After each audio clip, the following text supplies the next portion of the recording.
Today's lesson is on short methods of differentiation, which you probably already know. Now, if we have an expression, fx equals x to the power of n, I think most people have seen the shortcut to get to the derivative. You multiply by the power, and you take one away from the power. So I'll put it over here, multiply by the power, comma, take one away from the power. So that's sort of the rule for today, but also using it just a little bit. Now, part of this is also getting used to different notations and ways of writing it. So you'll notice that it varies the way the question's worded. This says differentiate and this says differentiate, but then it says what is the derivative of, and then it says if fx equals this, find f dash x. And down here it's got another notation, so we'll deal with that as well. Okay, first one, differentiate this. Now, straight away I need to write some sort of notation. So d over dx means the derivative of with respect to x.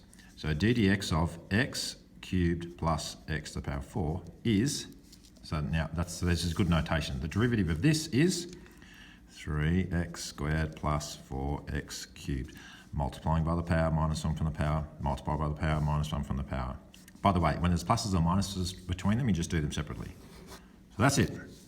Next one, differentiate 7x. I'm going to go d over dx, the derivative of, with respect to x, 7x is 7.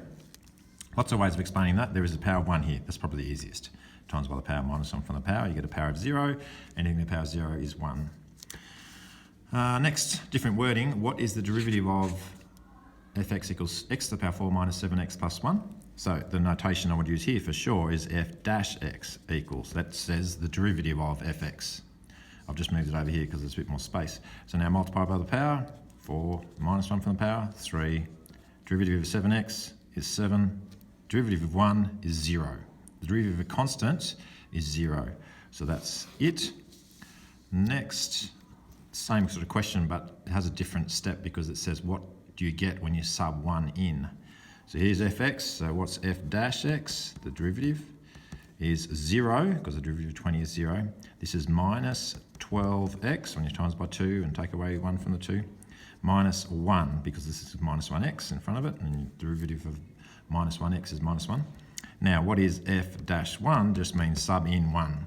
So if you sub in 1, you get minus 12 times 1 minus 1, which is minus 12 minus 1 minus 13. By the way, this means that the tangent to the curve, y equals 20 minus 6x squared minus x, at the point x equals 1, has a gradient of minus 13. And we'll get onto that for the second lesson today. All right, we don't have to worry about that now. This is differentiating something that isn't ready to go. If you have this, you can't differentiate that and differentiate that separately because there's a times between them. It doesn't work that way. You have to expand it. So expand first. So you get 5x squared minus 10x. And then, of course, it's just easy, 10x minus 10. So, in other words, expand first. And if you have a fraction, you might have to simplify it first before you can do it. Over here, I just wanted to do one where you have something different to y and x. It says find ds, dr, if s equals this. It's exactly the same. You're just using different values, different pronumerals. So r is now the variable, the independent variable, really, to be precise.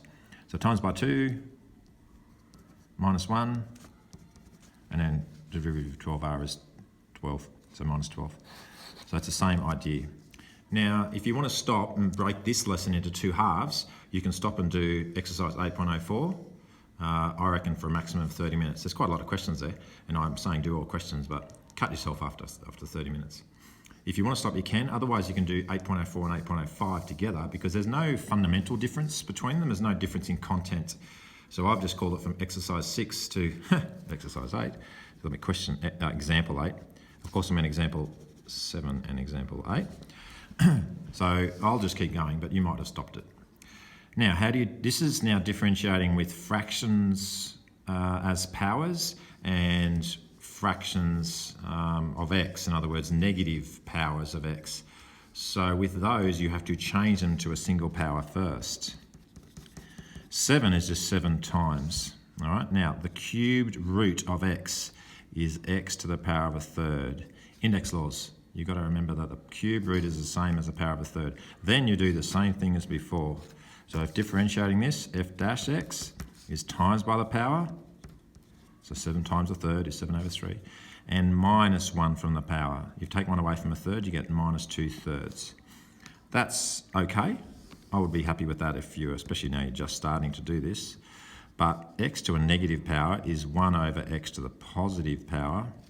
And then even then, x to the power of 2 over 3 is a bit like the cube, what is the cube root of x squared. So you might have the cube root of x squared.